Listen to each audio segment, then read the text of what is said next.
Hello there. What is going on, everyone? Today we're going to be talking some Star Wars Armada. We're going to be building a fleet, and the inspiration for this fleet is a card called Shields to Maximum. It's one of those fleet command cards that you never use because it's terrible, even though it's one of those cards that when I first saw it, I said, this is amazing. And then I tried using it and realized it was not as good as I had thought at first glance. But there are some ways to make it work, but it just usually doesn't. So when we're talking about this card, the fleet that I came up with, maybe it'll get you guys spinning your cogs in your heads, and maybe you'll get some cool build ideas as well. This is going to be a Rebel build today, and hopefully we have some fun with it. I'd love to hear what you guys think. Speaking of what you guys think, leaving a comment and being a subscriber automatically enters you to win one of the 12 Days of Life Day giveaway. Also, that lightsaber is part of that. Any of my giveaways, all you have to do is be a subscriber and leave a comment on this or one of my videos. So make sure you do that. Also, check the links down in the description below. I am using Ryan Kingston's Fleet Builder, amazing Armada Fleet Builder. I definitely encourage you to check it out. I will be putting a link down in the description below as well for that. So definitely check out Ryan Kingston's builder. It's pretty much the best one in the biz. All right, so let's go ahead and talk about Shields to Maximum. At the start of the ship phase, you may discard this card or spend an engineering token. If you do, until the end of the round, before a friendly ship reveals a command, it may recover one shield. So this is cool. So basically what happens is each ship gets to recover a shield. But it doesn't happen at the beginning of the round. It happens as soon as you activate them, but before they reveal the command. So that's when they recover the shield. Now, this is a 6-point fleet command as opposed to some of the others that are only 5 points. So it's a little more on the expensive side. It's the same price as Intensify Firepower, which is usually one of the most popular taken fleet commands because it's demonstrably better than Shields to Maximum. And the reason for that is when you're firing, well, usually every ship in your fleet can fire. But when you're recovering shields, most times, an opponent who's played the game a couple of times, knows that they sort of have to concentrate fire on one ship to bring it down.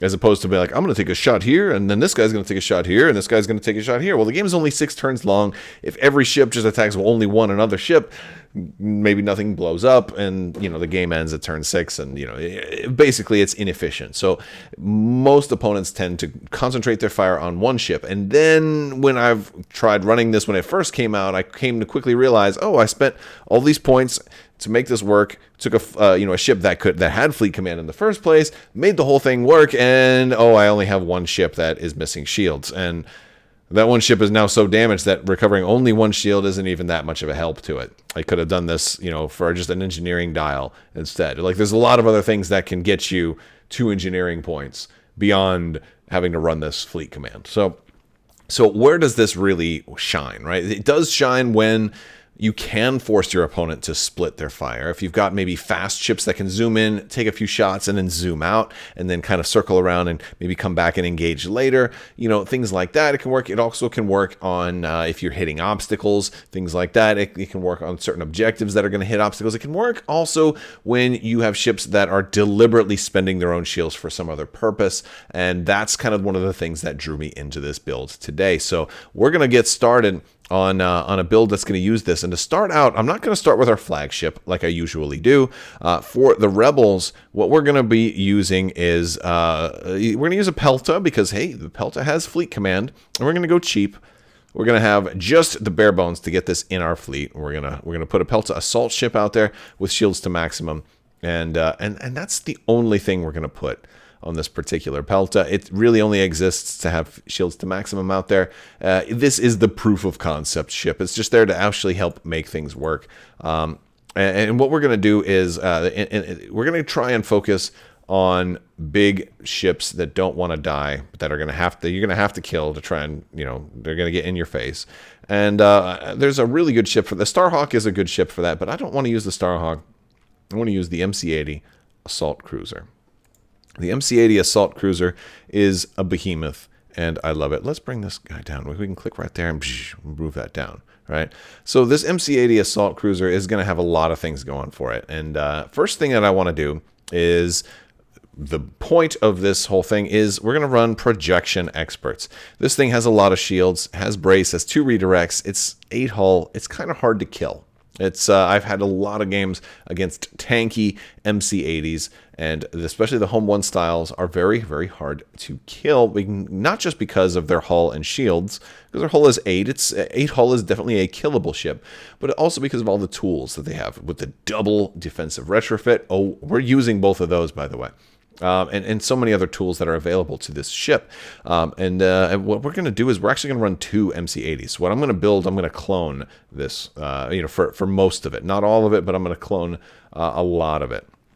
So what I'm going to do is I'm going to have 2 of these, and the idea is they're both going to be the lead ships that come out, and you're going to have to engage one of them if you want to win. The idea is I'm going to have to fly all my other ships, everything else kind of behind these MC80s and kind of keep them shielded and protected, kind of slower. And it's hard because the MC80 is only speed 2, so I'm going to be a slow-moving target, but I'm going to try to force you to engage the MC80s, and as such, they will be shifting shields to each other. So I'm going to kind of make this into like a 16-hull sort of ship. That is the goal. Of course, if you do end up going for like the Pelta, then I have 2 MC80s that can keep giving it shields, and that's going to help keep the Pelta alive as well.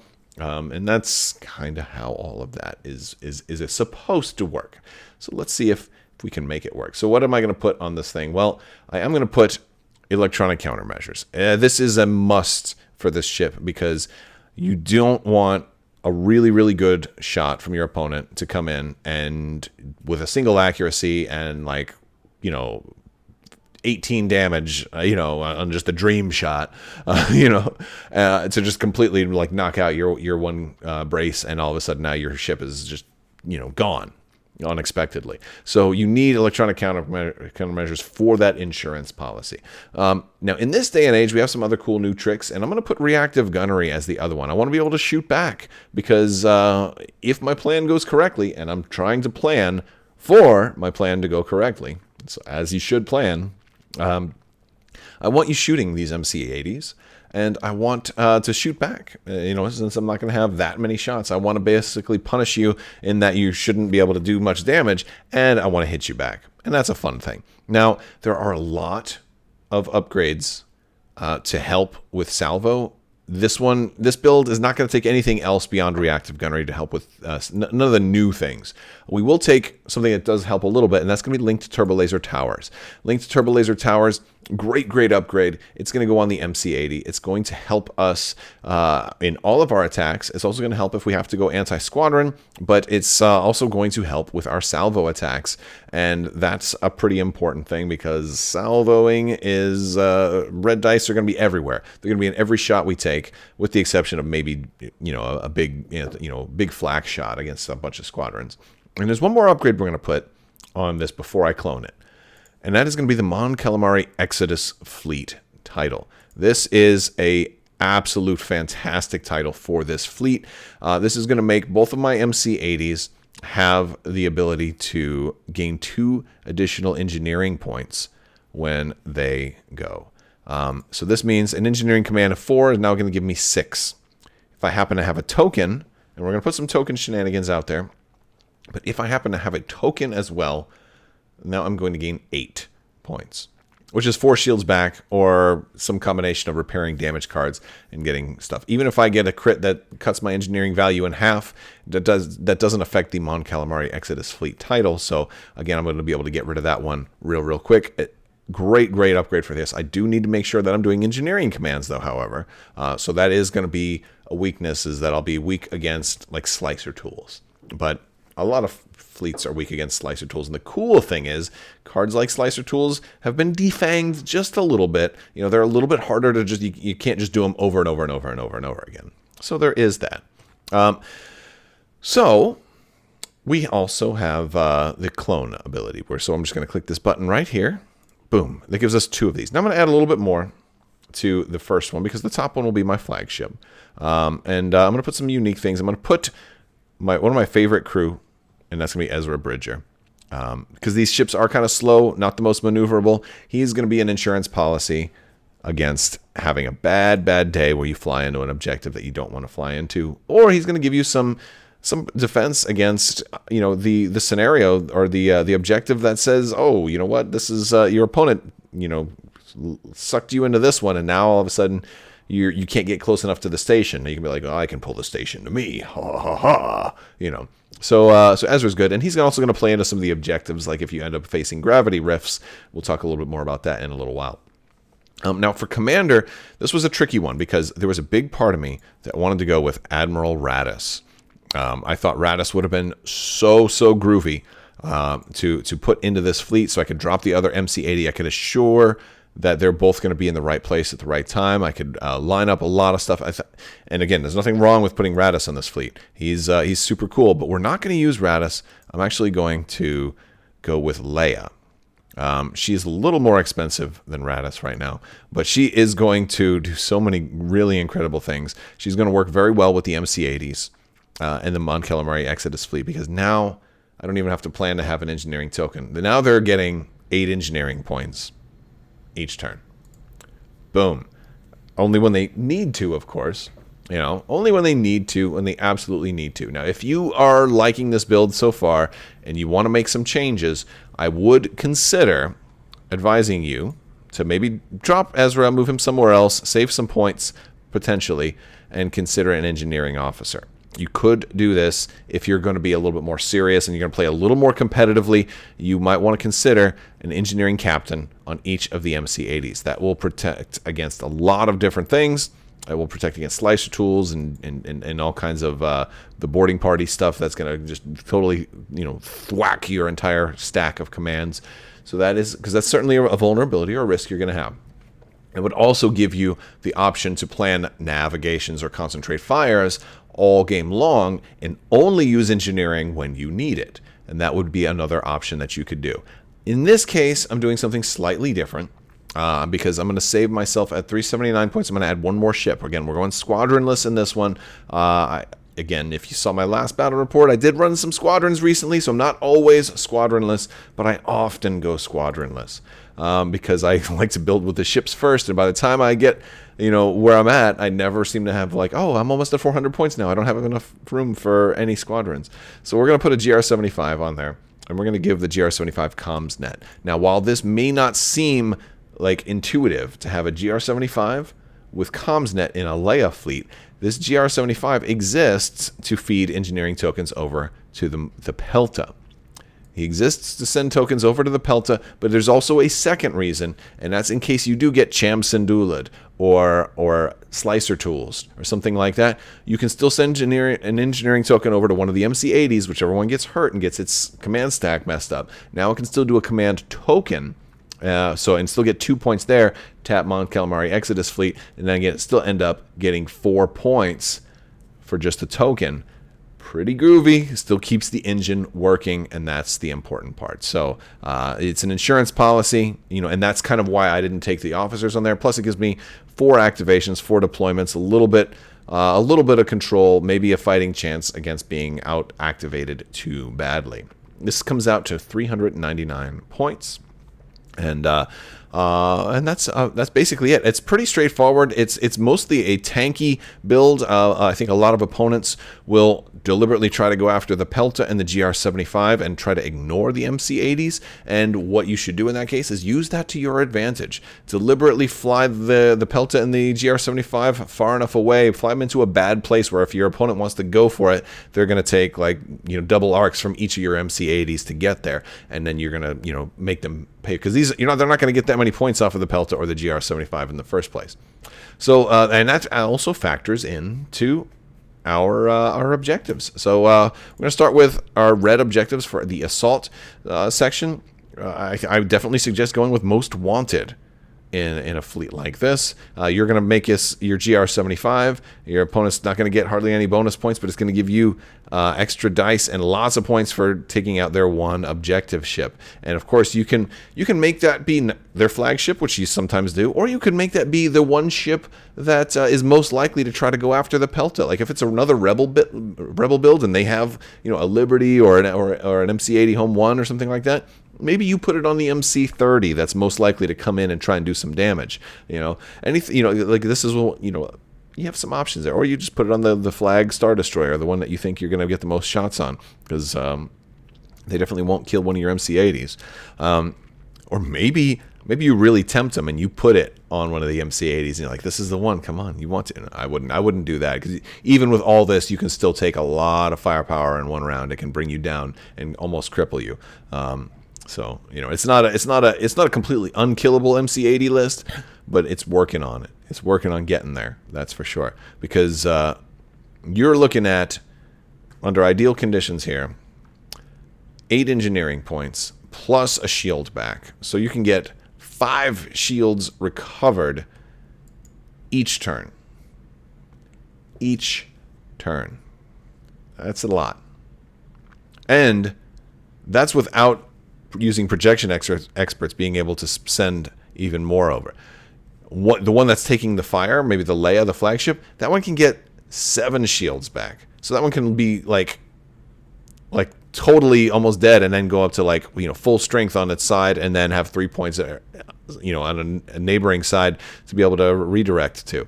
It's just magnificent, and it's good defense against squadrons too. Squadrons are going to, you know, exist to kind of plip drain those shields a little bit. You can just ignore them completely and just be like, oh, I'll just take all of those shields back. Thank you very much.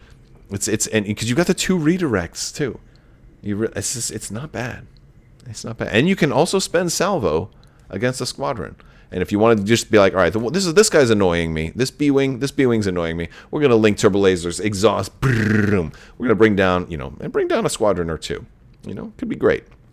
All right, so now for our defense. We're going to go with Rift Ambush.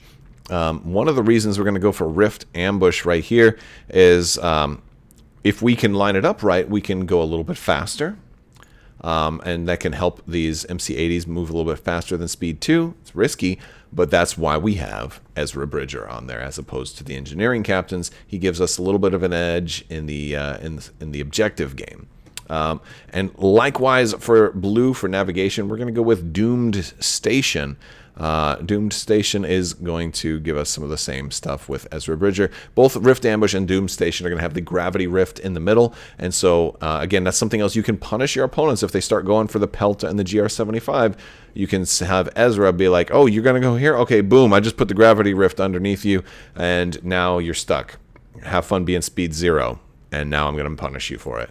You know, you can do some crazy things and just put it right in their path, make it to where, put it in a place they can't possibly dodge it, and it's so much fun when that happens. I'm not gonna lie, it's really fun. And that's gonna do it for this build, guys. All right, well, I want to hear what you guys think. Let me know down in the comment section. Do you think that this is an unkillable MC-80 list? Do you think that you know, shields to maximum can work better under different circumstances? I think this is a great way to put that card to use and make it work. I'd love to hear from you guys. All right, that's going to do it. We also have the 12 Days of Life Day going on right now. Have I talked about that already? You've probably heard me talking about it all month long. Today, we're going to announce a winner. Today's winner is going to win a Gladiator 2 promo from Star Wars Armada.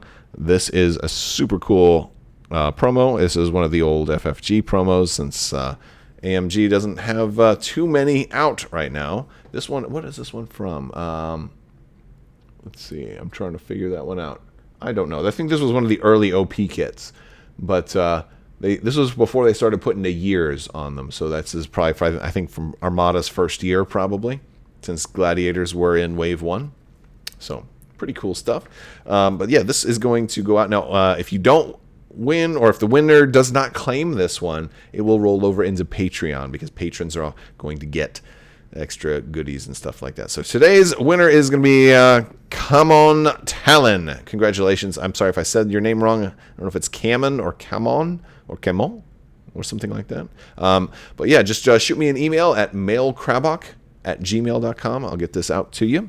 And yeah, that's how easy it is to win. You just got to be a subscriber and leave a comment. And you usually got to watch my videos all the way into the end to see if you win.